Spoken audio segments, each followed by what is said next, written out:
right, everyone. Well, welcome to the Pathway Podcast. My name is Pastor Jared. I'm along here with Pastor Matt. And this one's a little bit different than the ones that we've been doing recently. We're going to take a little departure from that series and do a little one-off here because we have some big news that came to Lakewood on Sunday morning. Matt, you want to just remind us what you announced on Sunday morning? Yeah, in some ways it does kind of tie to our grace and clarity and controversy. And controversially, we are Lakewood going from 2 services down to 1 service. We've had 2 services for decades, and we've seen some growth in this season, and we're going down to 1. So yep. That's controversial, and hopefully a conversation shedding some grace and light on it will be helpful for us and for our people. Right. So kind of the format, folks, is we're gonna just I'm gonna walk through some questions that I'm sure many of you have been thinking through, and we're just gonna use that as a platform to just unpack this. Yeah. And it's gonna be stuff. Just so everybody knows, this conversation is gonna touch on some practical things here for this summer, but then also building blocks for where we're going as a church in the future, which is really exciting stuff. So, first real practical question is, Matt, if we're growing, why in the world would we go to 1 service? Oh, wow. That seems counterproductive. That's a red flag, isn't it? Yeah. Well, I mean, it depends in what lens you look at it. Certainly, I think the Apostle Paul would look at us and have the same question. Well, if you're growing, why would you go to 2 services? Sure. Why wouldn't you pursue the model that we see in the Scriptures? Which is? Tends to be, we see church planting. Church planting, yeah. So, there's several ways to answer this. Convictionally, I want to start there. But maybe a qualifier first. In no way what we're doing right now and have done in the past is it wrong at all. By the grace of God, Lakewood has been a steady gospel influence in the Brainerd Lakes area since her inception back in the 60s.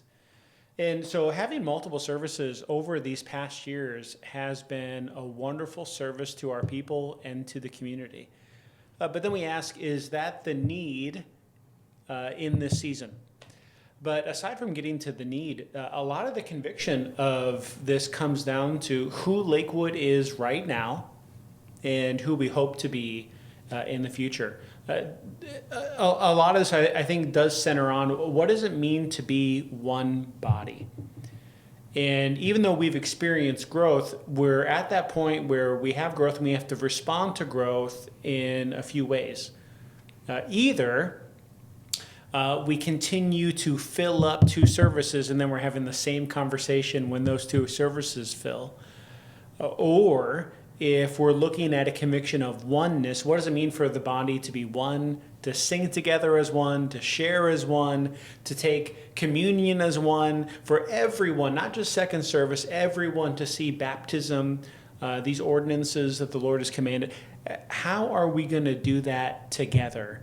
And in this season, we've said, for our needs, for our church and our community, even though we've experienced growth, we think 1 service would produce more health and more kingdom expanse than 2. Yeah. And we've already, even just in my 2.5 years of being here, we've felt this tension in a couple of ways.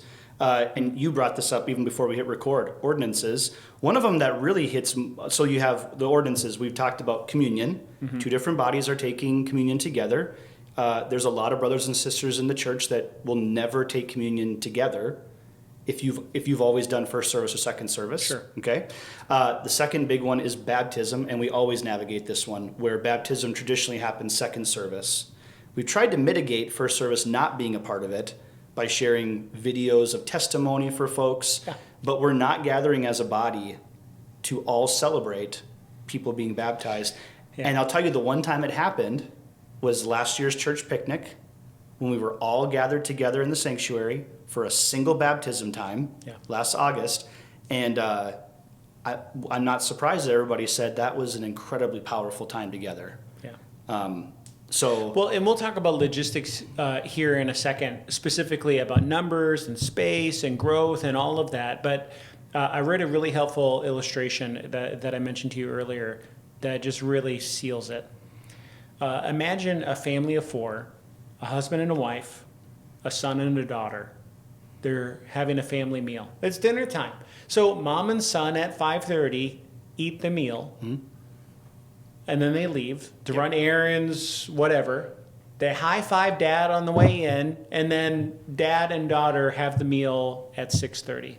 They're sharing the same meal, but are they really together as a family? Now, listen, both of us have kids in a season where we have kids all over the place right now in the season. So this is a common experience that we have. Yes, that we have. exactly. But when you think about the togetherness of a family, sharing a meal separately, initially you're saying, okay, but eventually you really come to the conclusion in a local church that this feels like two separate families and not one. Yeah. And that's the real wrestle that Lakewood has is, are we one family or are we two families under one roof? Mm-hmm. And that's a lot of the pinch that we have felt. And so a little history, a little context. You go back 25 years and there were times where Lakewood had 3 services and this place is busting. We got 1,200 people. And in a sense, it became, under the entity of one Lakewood, 3 separate services, 3 separate churches, in a sense, people who went to church together, didn't know each other, didn't do life with each other. Mm-hmm. And in that season, that was before some of the other bigger, vibrant churches in our area even existed. Right. Lakewood in that season filled a need where there was one. And in this season, the need of our community isn't even the same either. Right. So that illustration and just some of the need of our community was some of the driving force of having these initial conversations. Yeah. So, in just wrapping this up, I guess if people are asking how are we done? Good. No, in wrapping up this little topic right here, okay. Because what we're trying to say is we do say convictionally, the reason why we're making this change is convictionally, pastorally, we're excited. We feel like this is a good step for the health and the vibrancy and the future of our body here at Lakewood, and those who come to join us. We want to step forward in this way of doing church together. Is one of the biggest driving factors for this. Just to make it clear to people. Sure. Like we really believe in this. We want this for our church. We want this for our community. We think that this is a way that Lakewood takes a stand just in who we're going to be in the community, right? Is to be this type of church. Well, I think it's healthier. There's more of a oneness and togetherness, and quite frankly, it's more sustainable. And that's getting a little more into the pragmatic side of it, but it's more sustainable. So I know one of the questions that we could wrestle with is, well, why not just fill up 2 services and why not 3? Yeah. And why not 4? Why not 5? Right. And we would at some point have to make a limit and put a cap on how many services and how big Lakewood has, because when we think about the sustainability of future gospel ministry, it's that question, is it really sustainable to build back up to a church of 1,000 or 1,200, or the growth we've experienced in the last few years, do we cap it at a smaller number and maintain health by thinking of other creative options to see the kingdom expanded? Right. So yeah, we're really convinced that this is healthier for the right now. Mm-hmm. And healthier for the future. Yep. This is a 20, 30-year long-term play. Yep, and here's the first step. So before we get into, because that's why I'm really excited to talk about some of that, but before we do, I know many of our people here are going to have some practical questions. Sure. And the first one is this. Matt and Jared, Dave, Sunday is coming. Can we fit everybody in the sanctuary? People are going to ask that question immediately. We've been doing 2 services. Yeah. If we bring everybody together, is there enough parking? Yeah. Is there enough room around the building? Is there enough chairs in the sanctuary for people to sit in? Is it even possible? Yeah, exactly. And it's interesting. Of course, that would be the first question. Yeah. Because you've done 2 for so long, you're just assuming there's no way we could even fit. Right. The easy answer is yes. Mm-hmm. So 4 years ago, our average between the 2 services was 345 people. Today, that number, by God's grace, has increased, and we'll say 470. So in a matter of 4 years, we're averaging 120, 130 people more on a Sunday total. Yep. Praise God. Yep. We have not set up our sanctuary, the Great Hall, to put all the seats that we could in there. Yeah, to just fully maximize the space. So we have right now, you and I just walked there this morning, walked through with Pastor Dave as well. We have 585 seats. Yep. And without changing or doing anything in the room. No changes to the room. Yep. 585 seats, and our average for the year around 470. We have 115 open seats on average. Yes. We have plenty of room. And so 20% of the room is empty as it is by way of average. We know the summer months, we tend to swell a little bit. We're in the Brainerd Lakes area. It is beautiful up here. Minnesota is just it's the Holy Land. Yeah. It's a small taste of heaven. Of course. Right? Yeah. So we do see some swelling in the summer where our snowbirds come back. So it'll be a little tighter in the summer than it would be in the fall. Yeah. But as it stands right now, we have on average 120 open seats. Yep. And as we begin to fill them, because God just continues to send people are being converted and saved and baptized. As we fill them, it's going to come to a pinch point, really 18, 24 months from now, where we say there are no more seats. Yep. So it's what do we do in 18 to 24 months? Right. Some of those other pinch points, parking. This afternoon, we're going to be laying some chalk down because we have other space on our grounds that just needs to be marked to efficiently move people to a couple spots. So that'll be good. Well, did you know that the property used to be a mink farm? I did know that. I had heard that. Yes. We got acreage. We got a mink farm back here. Yeah. Obviously the finished parking lot that we have is extended by gravel and a grass area that's going to be marked, and we'll have plenty of space for people to park. Yep. Fellowship space. I know we're gonna come up with a plan to spread some of that even further. Through the building because 400 and some people in at one time. We hope you stick around for donuts and coffee and hang out afterwards. You can't miss the donuts. So, and so we're gonna accommodate that. So that's all there. Yeah. How do you see this affecting, a question might be, how does this affect our Sunday morning experience? I'm going to show up on Sunday. Mm-hmm. We've been doing the 2-service thing for a long time now. Now this comes, what's this going to look like? Well, I think we have to be just honest. There's going to be some positives and some negatives immediately. Okay. Some of the things that our people are going to have to wrestle with. Oh, hey, I need to. Lakewood, we have a wonderful reputation of showing up 30 seconds before service starts. Part of the culture of where we live. Yep. That's probably going to have to change. There'll be some coaching of, hey, show up 5 minutes early, not as the service starts. But then even parking, if you're able, parking further. Yep. Making room for visitors and some of our elderly. Yep. Sitting in the sanctuary, actually coming forward, filling that front row, coming in. Well, and with seating, I don't know if people realize this, with 2 services, that means 2 different people occupy the same favorite seat. There's going to be every fight. Sunday. So I would just say pastorally, bring a coin because that could be flipped for who gets the seat. Yeah, we'll cast lots. All joking aside, there will be some personal adjustments that everybody makes, and that's some of the negative. Yeah, but we convictionally feel like on the scale of some of the things that are going to be uncomfortable versus what's going to be the payoff, what is the good part. Well, let me get to the positive. Far outweighs it. Yeah. So there's some things that it'll be a little bit tighter. Show up early, come forward, come in. Yep. My seat. That was my seat. Yep. But the positive will far outweigh any negative. When that room, when we've had 1 services for Good Friday. Yep. Our August church picnic.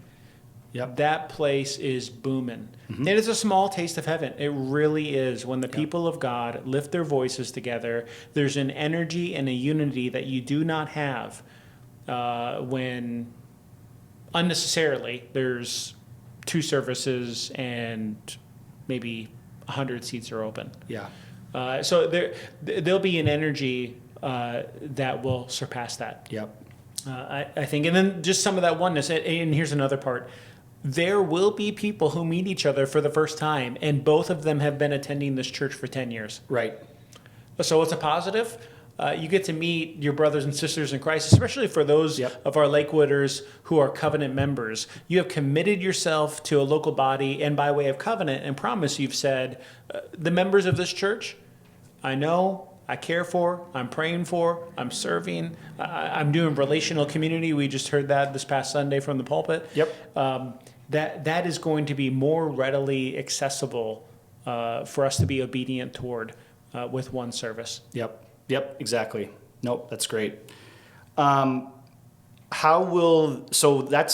summertime, programming comes down. Sure. We'll have logistics. We already have nursery during both services. We have a 3 and 4 year old that happens during 9 o'clock. So just to clarify, we're doing a 9 o'clock service. Yeah. Will be our single one. So we will have newborn up through 4-year-old programming still available during the 9 o'clock, but programming's simple. We just have service and then a fellowship time and go home. When the school year kicks off, now if we continued one service into the fall, people are going to ask, well, how does that affect Sunday school? How does that affect community groups and those type of things? What's kind of just a real snapshot of just some of the basic things people can expect of what this might look like? Well, yeah, I don't want to say too much just because we're in the middle of having a lot of conversations and pulling in leaders and teachers and talking about structure. But, a quick snapshot might be having a unified service will then turn into a unified education hour. Where should people desire to be a part of it, they don't have to be. They could leave and go home. But should people desire to be a part of it, there's going to be an increase on Sunday morning educational opportunities and relationship.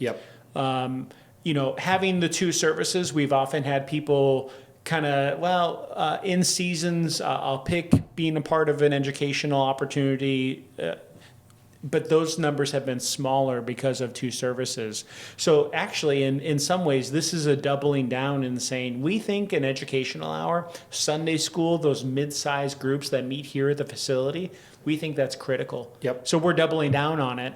And one of the most significant impacts to one service is increased Sunday school. So we're excited about that because we want that for our children, our teenagers, and our adults. We want to increase community and discipleship, and we're going to see a lot more people attending that service after the worship service. And it will create even more of an opportunity for all of us to be doing all of these aspects together. Together. One piece. Obviously, those that are serving in nursery and would be serving during a 9 o'clock hour, missing service.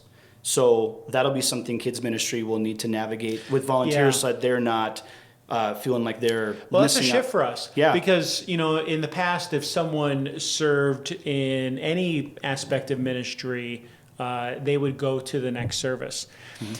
Having no Sunday school during the service, that frees up all of our workers to go to a service together, with exception to the nursery.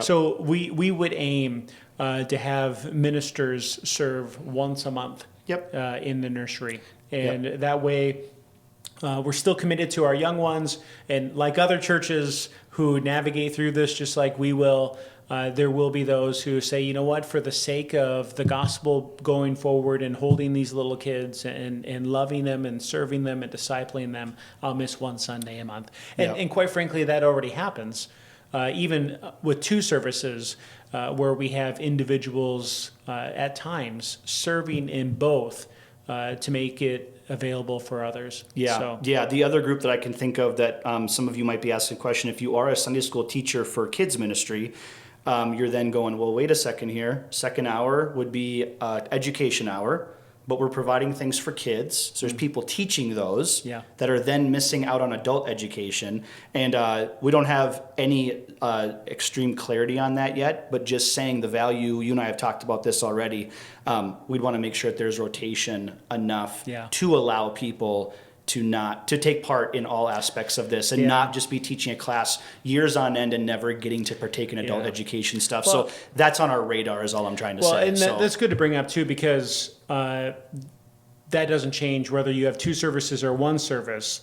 With two services now, I still talk to people who say, I've never been able to be a part of any kind of mid-sized group or educational opportunity for adults because I serve on Sunday, Yep. Monday nights, the kids have this, Wednesday nights, I'm a part of this. Yep. And so there's always, whether one or two services, there are always servants who are desperate in a right way, in a Yeah. healthy way, to get more opportunity. So we want to, with this really behooves us to create a culture where we have ministers who are serving faithfully, sacrificially, diligently, but having good patterns of rest. Yep. We don't want you serving every single year to the detriment of you being discipled and taking an opportunity. And our church is big enough where there are men and women here who could take your spot for a year or semester or whatever. Exactly. Yep.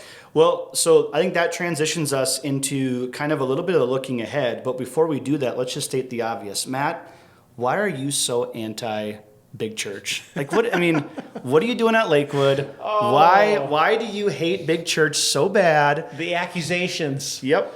I'm not at all. In fact, there's different responses to growth. Yep. And as we've grown again, as we have in prior years, there's multiple options. You can have multiple services. That's Yep. one way to respond to growth. You can plant a church or revitalize another. You can do what's common with other churches we've seen in the last 10, 15 years especially, where they have multiple campuses. That's another option to respond to growth. Or you build a building much larger to fit. Yep. And so of all those options, we're asking in this season, what is healthy, sustainable, and reproducible? Yes. And, and maybe some of this is just generational.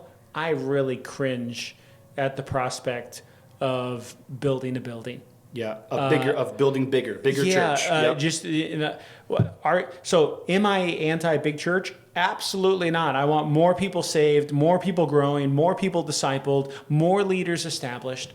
But then when we run into the good problem of growth, we have to respond some way. Yep. And if I could snap my fingers and we build a bigger building, great. I think we could do it. But for our location also, Yes. for where God has placed us in the Brainerd Lakes area, Yep. we have to ask, is bigger better?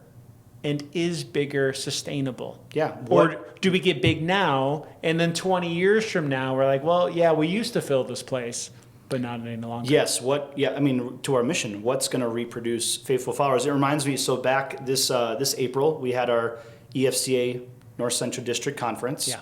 They made a powerful statement. I don't remember who made it. It might have been Brian Ferrone, our superintendent, where he said that the future of reaching people for the gospel, he felt, was not through larger churches, but it was through new churches.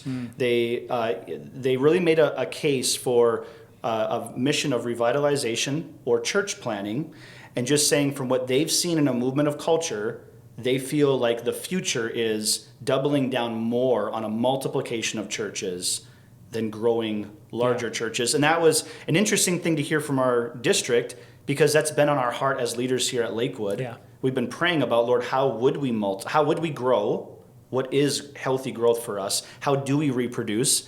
And we've felt a tug towards revitalization, church planning, and with that, pastoral residencies or raising up pastors, because one other issue is not just reaching people for the gospel, but having pastors to shepherd those new believers, which is low all around our country, finding good pastors who are ready to come in and lead a congregation. So that leads us to, as we're looking ahead, In the next couple of years, by God's grace, we continue to grow and add new people. Neighbors come to the gospel and are saved, and our membership grows. Seats are filling up even more. What's Lakewood going to do at that point? Yeah. Well, and isn't it interesting just how history repeats itself? This concept of starting new churches and revitalizing, that sounds a lot like the last 2,000 years. Yes. I mean, because it's been the last 20, 25 years where there's been, and this is not throwing shade on anyone, but the response to growth in the last 20, 25 years, it has been either let's build bigger, bigger building, more seats, more people in our facility, or it's been multiple services. Yeah. Multiple campuses even, and we live stream in the preacher and the music. And again, that's a philosophical decision that people have chosen to make, but what we're doing or what we're considering here actually is more consistent with the last 2,000 years than we realize, I think. Yes. The 25-year cultural response to some of it's seeker-sensitive movement, and some of it is, again, just responding to healthy growth. Yeah. I think what we're doing not only is healthier, more sustainable, but I think it's more connected back to what has been the case, not just through American history, but church history. Right. So what was the question? Well, it's just when in a couple of years, when the seats do fill up, I just said our denomination had that focus. We've been praying about that. Yeah. So just to spell it out, we're not looking to build a bigger building. Lakewood is aspiring, At least not right now. To plant and revitalize, aren't we? Yeah. Within the community, within our not just Brainerd and Baxter, but we're looking out because uniquely in rural areas we draw from, and our congregants can tell you they come from a half hour, 40 minutes away from the location of our church here in Baxter. Yeah. And we'd like to multiply that around our area, wouldn't we? Yeah, we want to see. Again, to your point, there's been a shift in a trend for people to not drive as far, to stay more local, and be more community oriented. There's been a shift in churches, and we've talked about some big examples of churches turning away from multi-site, turning away from multiple services, turning away from multi-campuses, and going to autonomous, sustainable, smaller local churches. Yeah, and many of these big churches, they actually create their own networks. Yeah. Where it's you're right, where it's not just another location. Yeah. It's a standing church on its own that's connected to a greater body that's within the similar philosophy of ministry, values. Well, and think about beliefs. our area. The Brainerd Lakes area is, for the most part, a blue collar rural area. For the most part. Yeah. The surrounding area. Yep. What is going to be more effective in reaching that kind of community? 100-person church or a 1,400-person church? 1,400-person churches in a rural area like ours will be much more effective than a giant 1,400-person church that will feel too big, too loud, and because of the nature of how big it is, too corporate. Yeah. For most people. Well, and rural culture is the value of knowing my neighbor. Yes. When you live in a small town, you expect to go to the grocery store and see familiar faces. Yeah. And say hi. You expect to know the clerk. You know who's checking you out. You expect to know the guy putting things on the shelf. Well, and there's I love a relationship that. there. Yeah, and you don't have that in Metro. You expect to go out, and it's maybe even sometimes an inconvenience to bump into someone because you're expecting to just be able to run into Whole Foods, grab your stuff, and go. It's just a different. I can't afford to shop there. Yeah, it's just a different expectation. And so, to your point, it's fascinating to ask the question: why would our churches look different than our communities? Yeah. Right? Than our workplaces, than our neighborhoods. Well, so round back to the question. Yep. What do we do? Yep. Because if we continue the trajectory of growth and seeing people converted and baptized and discipled, we will see more people come. And I think, and whenever there's health in a church, that's like really attractive. Yeah. because a lot of churches aren't healthy. So we are assuming that Lakewood will continue to grow spiritually and numerically. We're praying that that happens. That's what we're desiring, yes. We do not want to get smaller. We want to grow. And then there will come a time, and if we follow as we've grown the last 4 years, likely in 18 to 24 months, where we're saying we need to send someone now. Yes.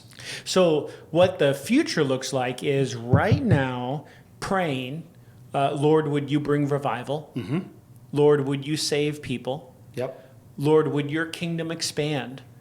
And Lord, where is the next 150 person gathering in our community? Yeah.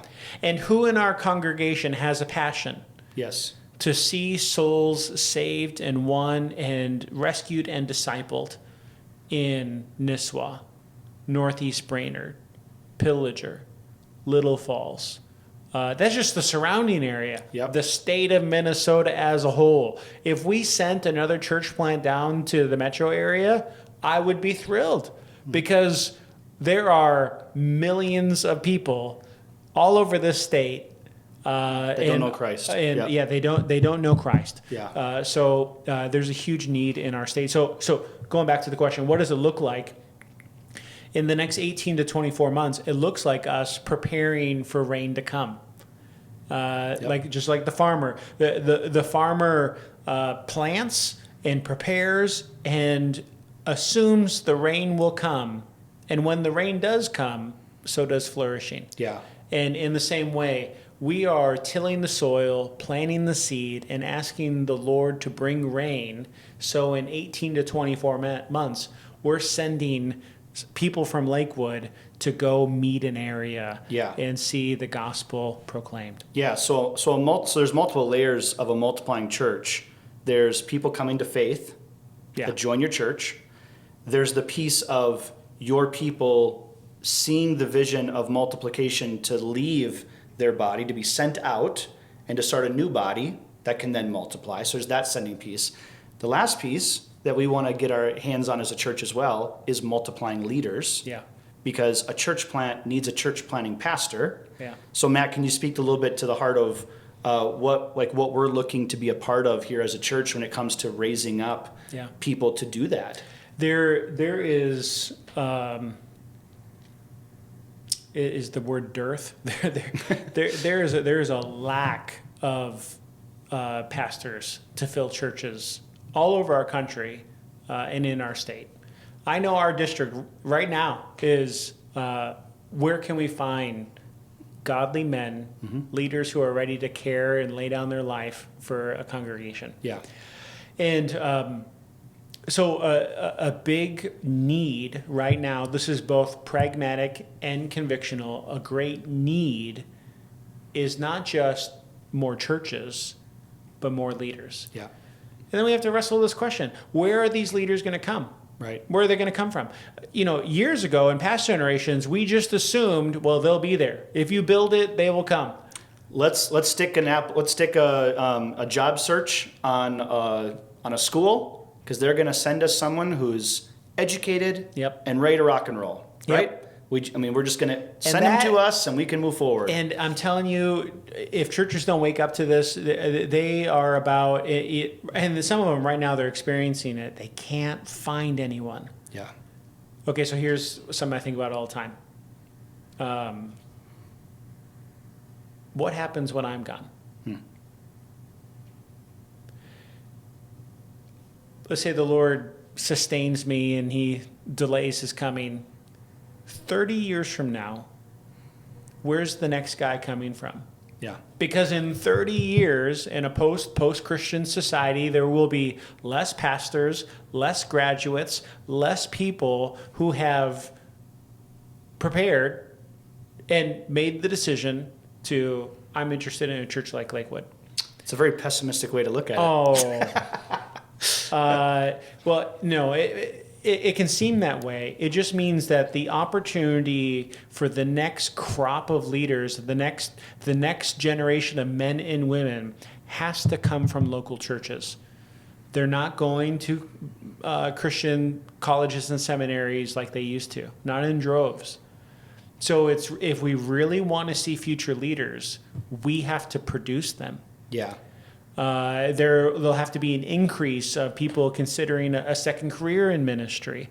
There'll have to be an increase of young people. And we say, hey, if you're interested in ministry, we will help train you. Yeah. We'll make sure education is something we can partner with you in. But even if you pursued education, we want to bring you in, internship, residency, and then we want to send you out. Yeah. Yeah, it makes me think about this book that we're reading as a staff, pastoral staff, the Dangerous Calling book that you have us reading through together. Paul David Tripp, a guy who's in the academic world, and he rails on the academic world a little bit, calling out its flaws. The other piece to that, though, and it's easy to rail on education, and I think it can get a bad rap on some of the things that it can't always accomplish. I think that what gets failed, though, and to your point, Matt, is that as a church, if we're saying, well, hey, why aren't you producing the certain type of leaders? Well, an education space has its place. It's got things that it can't do. It's not equipped to do.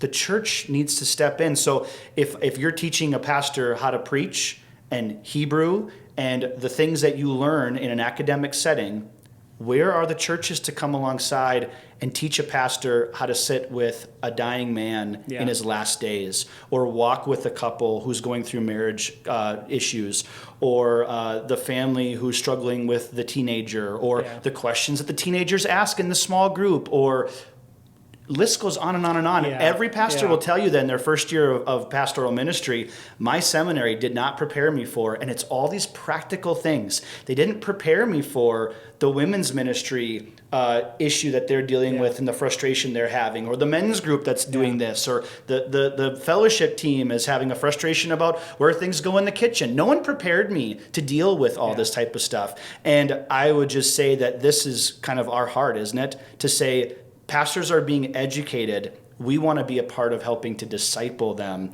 Yeah. The other piece to that I want to throw to you is our denomination has said, we're going to look for pastors in maybe a different way. They've even gone as far as asking us, hey, put the invitation out to your elder boards. Is anybody looking? Is the God tugging on your heart here in the middle of your life to make a change and jump into ministry? Yeah. And it won't look like the 20-year-old who's fresh out of high school who goes right into seminary and does a more traditional track into ministry. We'll make some off-ramps for you to get into ministry because a rural church needs a loving pastor who's healthy and ready to pastor them. We want to be a part of some of those off-ramps in different ways to bring about leaders. Yeah. Is that fair to say? Well, no, it is. And, to your point, the Bible college, Christian university, seminary, those are all wonderful tools, and I've benefited from them personally. But even, you mentioned, well, we can teach you how to preach and we can teach you how to do Hebrew in the original languages. And in a sense, you can learn those things in isolation, but do you really learn how to preach in college or seminary? I don't think so. Because you can learn formatting and you can learn some things, but you're right. When you actually get up and start doing it, it's a whole different animal, isn't it? Well, because you're trying to care for the individual. Peter says, "Shepherd the flock of God that is among you." So going from the format of taking doctrinal, biblical truth and just communicating a bunch of information. Yeah. You're trying to persuade and apply it to the hearts and souls of people that God has put under your care. Yeah. And that's way different. And it's the same thing. I had one of my Greek professors, he would say the original languages are like underwear. They're to be supportive but not seen. Yeah. And so in what way, even when our people are pursuing those educational opportunities, there's a way to view them through a pastoral lens that totally changes how you parse a verb, because you're parsing a verb in the original, not necessarily to nerd out or to get information. Information's important, but you're doing it so you can better bring clarity to the text for this little old lady or this bored teenager. So, a lot of education, and I think this is what we're getting at and agreeing upon, education has to be paired with the local church. Yep. if we want to see effective, godly men and women serve in our churches, there has to be the marrying of education with a pastoral ministry lens.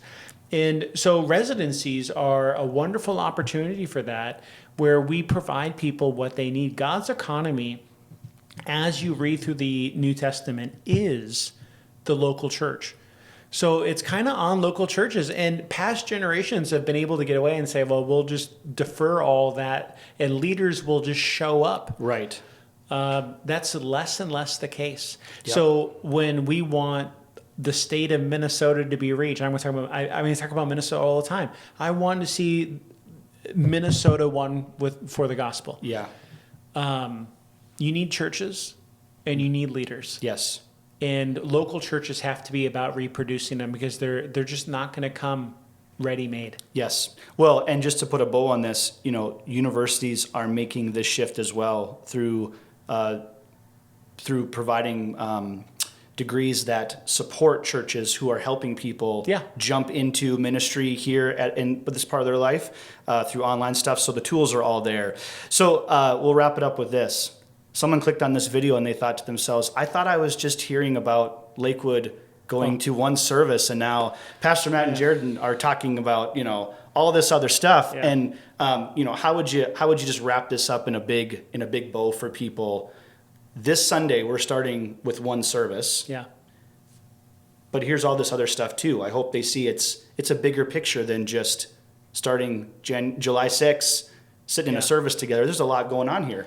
Yeah. That God's doing. Well, I think for our people, again, it's a philosophical shift where you kind of do a double take. Mm-hmm. This is different than we've done. Yep.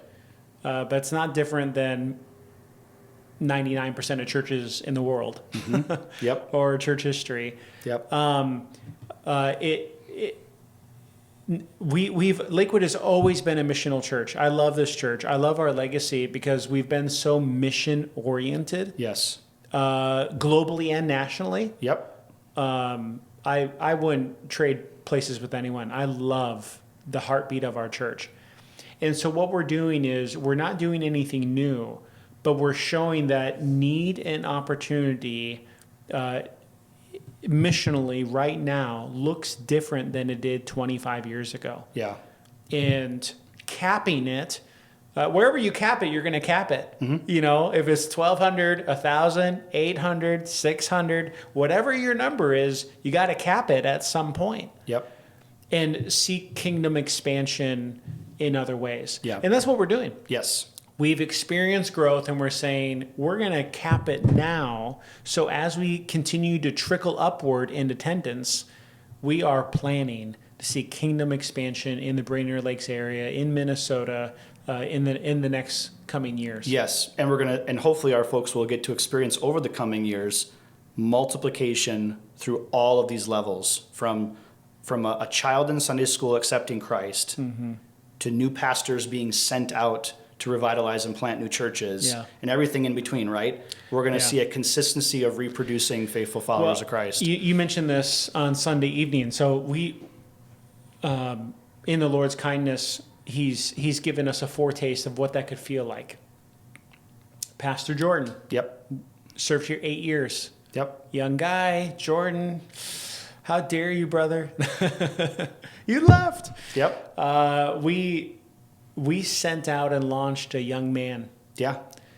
And there's a pain point there when you send out good and vibrant brothers and sisters. Yes. And so that pain point, we know, brings fruition and health and growth and excitement and future.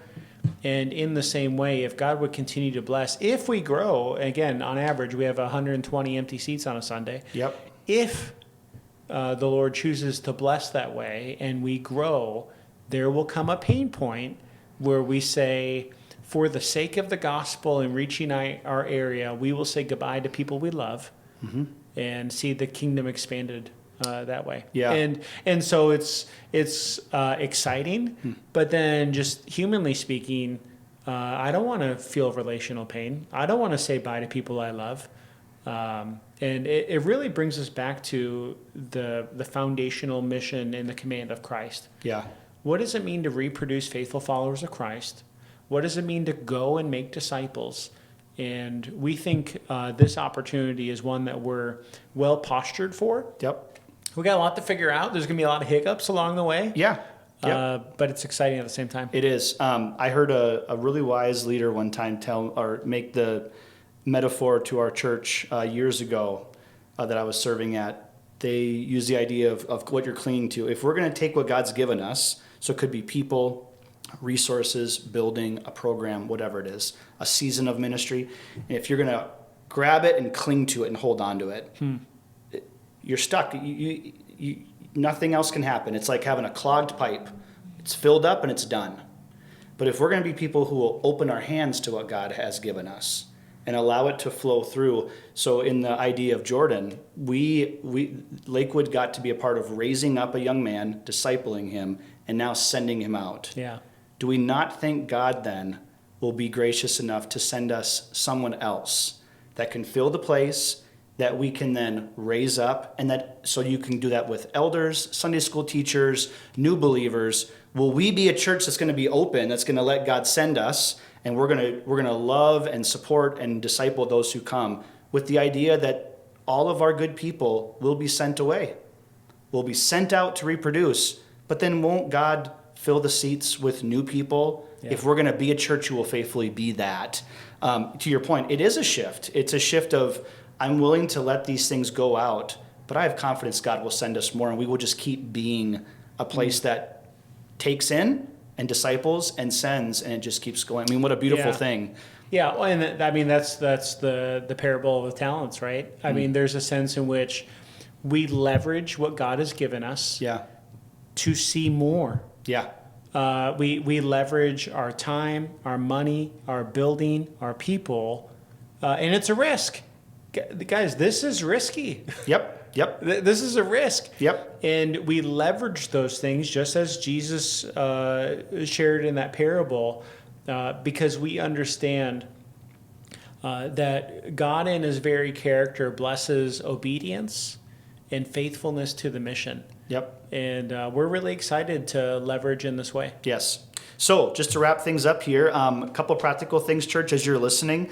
As these Sundays are coming this summer, we just say, if you're a part of Lakewood and you feel like you're a part of this family, park far away if you can. Leave some room for our older folks and for new new people coming to park closer. When you make your way into the Great Hall, please come into the center and just make room for people to come in. Just those couple of practical things. Matt, just to close us out here, would you just give our people a couple things they could be praying about as we journey into this next thing? How do they respond in that way? Well, we're starting with a bang on a Communion Sunday. We do communion the first and the third Sundays every month, and it'll be really sweet. So I would say Lakewood, pray in advance right now, in preparation for Sunday, that you would have tender and soft hearts toward the Lord and toward each other.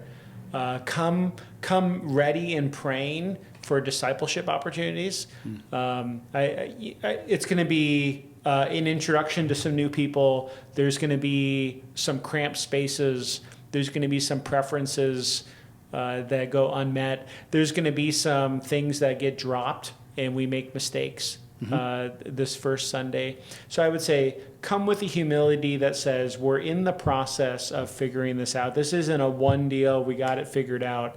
But over the next several weeks leading into the fall, we'll make slight adjustments. We want to hear from you. But to answer, again, more specifically, simply pray that the Spirit would blow through this place. Amen.